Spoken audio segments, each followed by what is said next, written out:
我从来没想过一场暴雨会把我原本就破碎的生活搅得更加天翻地覆。那天下午，雨下得跟瓢泼似的，我开着车去接现在的儿子放学。这孩子不是我亲生的，是现任妻子带来的。车里暖烘烘的，后座上还放着儿子爱吃的小饼干，一切看起来和平时没啥两样。可就在学校门口那条路上，我看到了我这辈子都忘不掉的一幕。前妻骑着那辆破的不能再破的电动车，后座上坐着我们的女儿，女儿是反向坐的，雨水噼里啪啦的打在她那张稚嫩的小脸上，校服湿了一大片，紧紧贴在身上。时不时就有汽车从他们身边飞驰而过，溅起的水花像小浪头一样直往他们身上扑。我死死地攥着方向盘，感觉眼泪都快把眼睛糊住了。叔叔，那个小妹妹咋在淋雨呀？儿子趴在车窗上，一脸天真地问，她妈妈咋不买车呢？咱们能不能停下来帮帮她呀？我张了张嘴，却一个字都说不出来。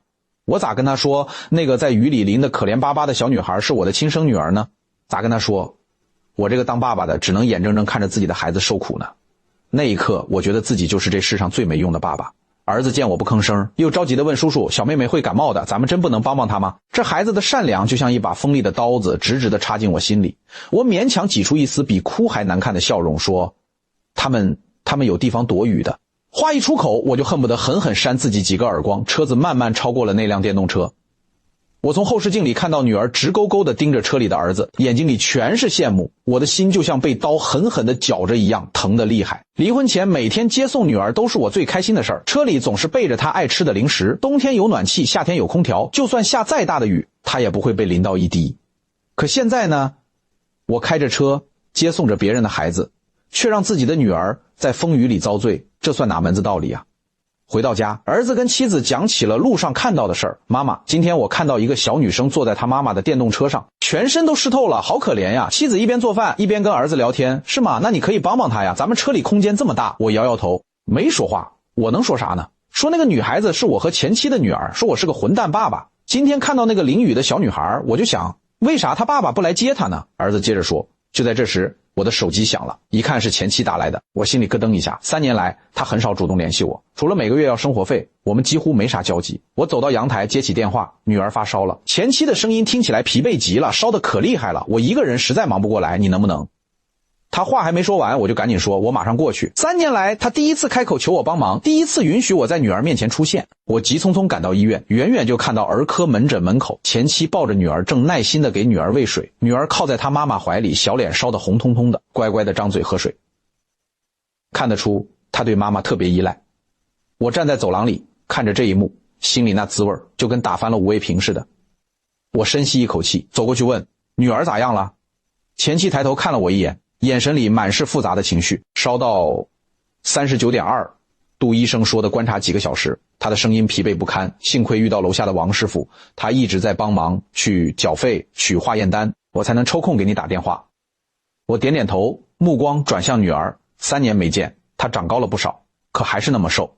看着她难受的样子，我恨不得自己替她生病。妈妈，女儿虚弱地叫了一声，我心头一热，急忙俯下身说，女儿，爸爸在这儿呢。女儿看了我一眼，伸出小手却抓住了妈妈的衣角。那一刻我的心彻底凉透了，她不记得我了。我小声问前妻，前妻沉默了好一会儿，才说她还小，记性不太好，而且你们也很久没见了。是啊，整整3年没见。医生出来了，看了看检查报告，说没啥大问题，就是普通感冒发烧，回家多喝水，按时吃药就行。我立刻站起来问医生，还需要注意啥？用不用住院观察？医生奇怪地看了我一眼，问我是他爸爸。我赶紧说，医生又看了看前妻和王师傅，眼神更疑惑了。前妻赶紧解释，这位是孩子父亲，我们离婚了，那种在外人面前被介绍成前夫哥的感觉，真的难受的要命，雨下得太大了。王师傅没车，我怕女儿再淋雨病情加重，所以给你打电话让你送我们回去。前妻说，是呀，3年来我想尽各种办法，前妻都不见我，也不让我见女儿。这一次要不是这场大雨，要不是女儿发烧，我都不知道啥时候才能见到女儿。从医院出来，我送他们回家，这是我第一次到他们住的地方。说好听点是住所，其实就是个简陋的小窝。我想给女儿买点啥，我说，前妻摇摇头，不用了，家里啥都有。生日礼物呢，下个月就是女儿生日了。我想她生日上个月就过了，你连女儿生日都记错了。我一下子愣住了，彻底愣住了。女儿是9月15号生日，我怎么会记错呢？可现在已经10月了，我怎么会？我结结巴巴的说不出话来。我这个当爸爸的，在女儿心里真的就是个陌生人了。开车回家的路上，我一直在想刚才发生的事儿，连女儿的生日都能记错，我还算什么爸爸啊？到家时，儿子在写作业，妻子在厨房忙活。女儿咋样了？妻子关切地问。没事儿，就是普通感冒。我坐在沙发上，感觉累得要命。儿子抬起头问：叔叔，你说的女儿是谁啊？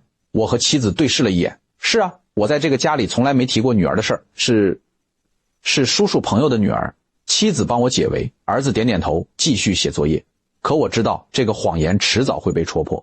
我有一个女儿，可她不认识我；我有一个儿子，可他不是我亲生的。我到底在为啥而活啊？回到家后，我整个人都没精神了。妻子从厨房端出一碗热汤，轻轻放在我面前，喝点汤暖暖胃。看你脸色不太好，我点点头，喝了一口汤，却一点味道都尝不出来。妻子静静地陪着我坐了一会儿，说：老公，我知道你心善，咱们好不容易有了现在的家，儿子也懂事，咱们3个人过得多好啊，别想太多了，好吗？那一刻，我明白了他话里的意思。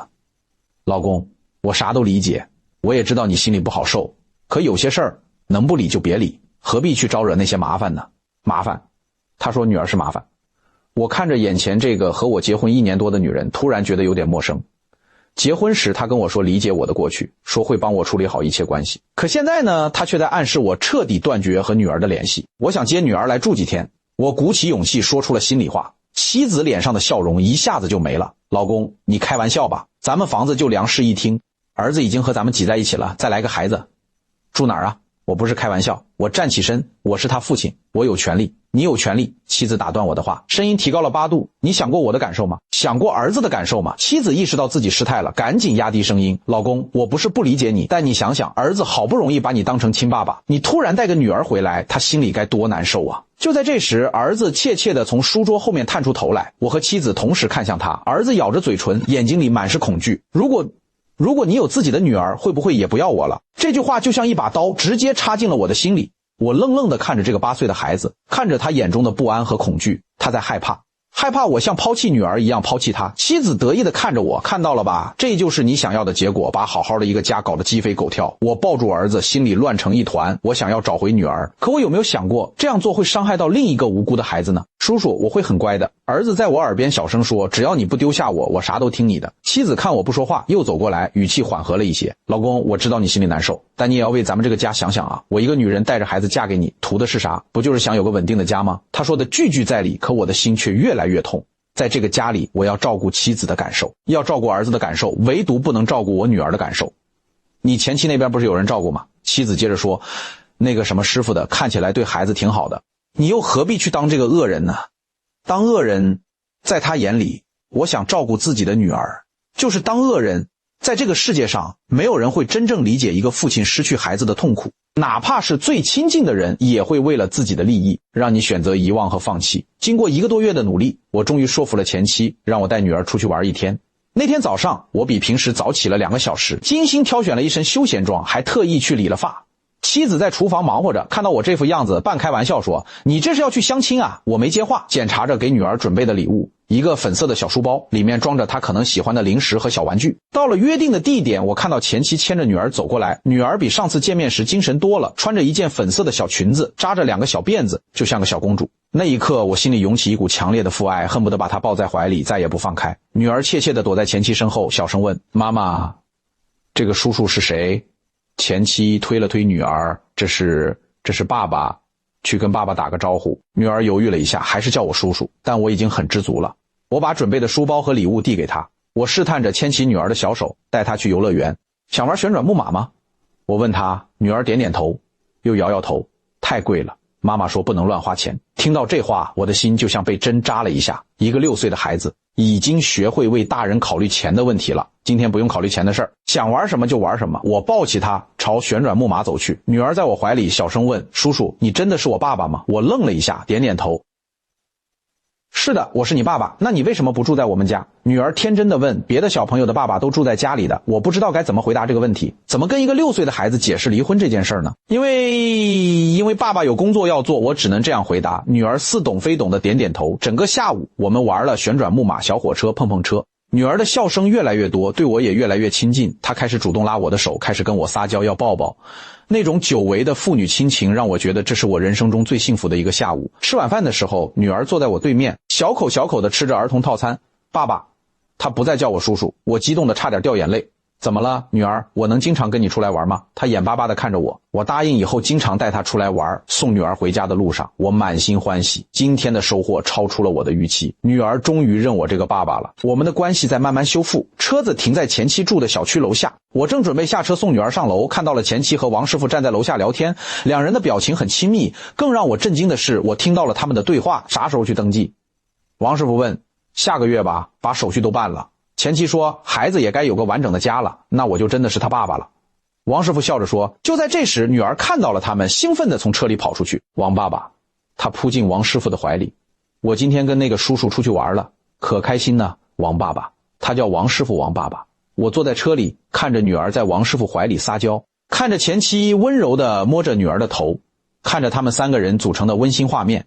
原来今天只是一场游戏，女儿叫我爸爸只是因为一时的开心，而在他心里真正的爸爸是王师傅，那个每天陪伴他照顾他的男人。我苦心经营的父女感情在这一声王爸爸面前变得如此可笑。开车回到家时，儿子正坐在沙发上看电视，妻子在厨房洗碗。这个家看起来那么温馨，可我却感到前所未有的空虚。叔叔，你回来了。儿子兴奋地跑过来。那个小朋友喜欢你的礼物吗？我勉强挤出一丝笑容。喜欢，很喜欢。儿子开心地笑了，然后小声问，叔叔，那个小朋友是不是比我更重要？我愣住了，这孩子怎么会这样问呢？为啥这样想？我蹲下身看着他，儿子低着头，用脚尖踢着地板。因为你给他买礼物，还陪他玩一整天，可是你从来没有单独陪过我这么久。我一直在想着怎么弥补女儿，却忽略了身边还有这个一直把我当亲爸爸的孩子。我赶紧抱住他，儿子，叔叔怎么会不要你？你是世界上最乖的孩子。可是儿子在我怀里哭了起来，叔叔，我害怕你走，我害怕你像别的叔叔一样不要我和妈妈了。那一刻我才意识到我的行为可能伤害了这个无辜的孩子。我抱着儿子坐了很久，直到他在我怀里睡着。妻子把他抱回房间，然后回到客厅坐在我身边。今天咋样？他问。我摇摇头，啥都不想说。妻子沉默了一会儿，轻声说，看你这样子应该不太理想吧。我点点头，他轻轻拍了拍我的肩膀。其实我早就想过会是这样的结果，孩子的感情是最真实的，他心里真正的父亲是谁？你也看到了吧？你放弃也挺好的，咱们现在的生活多安静多幸福，何必去招惹那些麻烦呢？放弃。他又在劝我放弃。就在这时，妻子的手机响了，他看了一眼来电显示，走到阳台接电话。喂，小丽。他压低了声音，但我还是能听到一些。是啊，总算是消停了。啥？他今天又去了。我早就说过，男人都是这样，新鲜劲儿过了就好了。放心吧，用不了多久他就会彻底死心的。对，我早就计划好了。我愣住了。他在跟朋友讨论我的事儿，你都听到了。他试探性地问。我站起身，静静地看着他。这个和我结婚1年多的女人，这个我以为会理解我支持我的女人，原来一直在背后算计着。妻子咬了咬嘴唇，我这是为了咱们的家啊！你看你这段时间整天想着那个孩子，哪还有心思管咱们这个家？所以你就要让我彻底失去女儿，那本来就不是你应该管的事儿。妻子的声音突然提高了，你已经离婚了，已经有了新的家庭，为啥还要纠缠不清？就在这时，儿子的房间里传来哭声，妻子赶紧跑过去。我听到儿子在梦里喊着，不要走，不要丢下我。我突然明白了，我的所作所为不仅失去了女儿，还可能伤害了儿子。我意识到我不能再这样被动地承受下去了，不管是为了女儿还是为了儿子，我都必须做出改变。第二天一早，我就去了律师事务所去咨询离婚后探视权的问题。我坐在律师对面，第一次为了女儿主动寻求帮助。按照法律规定，您确实有探视权，如果对方不配合，我们可以通过法院申请强制执行。律师告诉我具体的操作方法，提供离婚协议、孩子出生证明等材料，先尝试协商，毕竟孩子最需要的是和谐的环境。但是我要提醒你，律师认真地说，强制执行探视权可能会对孩子造成心理阴影，最好的办法还是通过沟通解决。拿着那张清单，我感到前所未有的踏实，同时也意识到这条路并不容易。回到家，儿子正坐在沙发上发呆，平时活泼的他显得有些蔫，看着这个8岁孩子惶恐不安的样子，我突然意识到我的所有行为都在给他造成心理压力。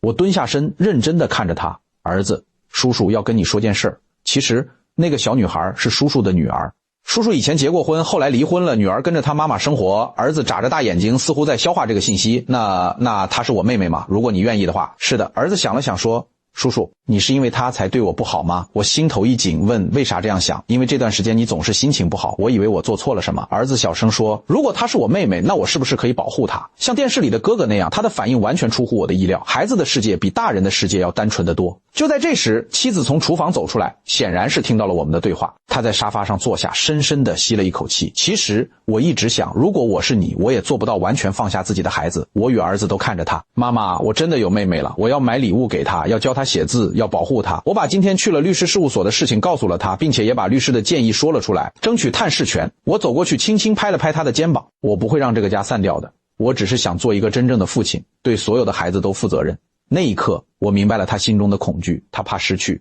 怕被抛弃，就像我怕失去女儿一样。2个月后，我终于有机会带着儿子去看女儿，前妻同意我们在小区的儿童乐园见面，这样比较自然，不会给女儿造成压力。那天早上，为了证明我的诚意与用心，我特意穿了一身正装，儿子也穿得很正式，手里还紧紧抱着要送给妹妹的小熊。叔叔，我紧张。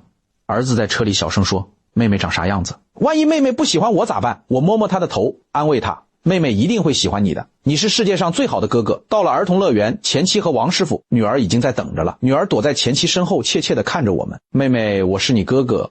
儿子跑到女儿面前，女儿停下来，好奇地看着这个陌生的大男孩。你真的是我哥哥。儿子激动地从椅子上跳下来，走到女儿面前蹲下身，我真的是你哥哥。这个送给你，我们是一家人啊，虽然不住在一起，但我们有同一个爸爸。那一刻，所有大人都沉默了，女儿看了看我，又看了看儿子。那爸爸为啥不跟我住在一起？儿子想了想，说因为爸爸要照顾我和我妈妈，但他心里一直想着你，他经常看你的照片，还买礼物想送给你。女儿走到我面前，仰着小脸问，爸爸，你真的想我吗？我蹲下身，努力控制着情绪，想，非常想，爸爸每天都在想你。那你为啥不来找我？女儿的眼睛里有些委屈，原来女儿一直在等我去找她，因为爸爸是个笨蛋，以为你不想见我了。女儿摇摇头，我想见爸爸，我一直想，但妈妈说爸爸很忙，不能打扰你。儿子拉着女儿的手，妹妹，我也可以保护你，我是你的哥哥。接下来的1个小时里，2个孩子玩得很开心，儿子细心地照顾着女儿，帮她推秋千，陪她堆沙子，还把自己的零食分给她吃。女儿也渐渐放开了，开始跟儿子有说有笑。看着这一幕，我心里五味杂陈，这本该是很平常的兄妹相处，可因为大人的复杂关系，变得如此珍贵。临别时，女儿拉着儿子的手说，哥哥，你下次还会来吗？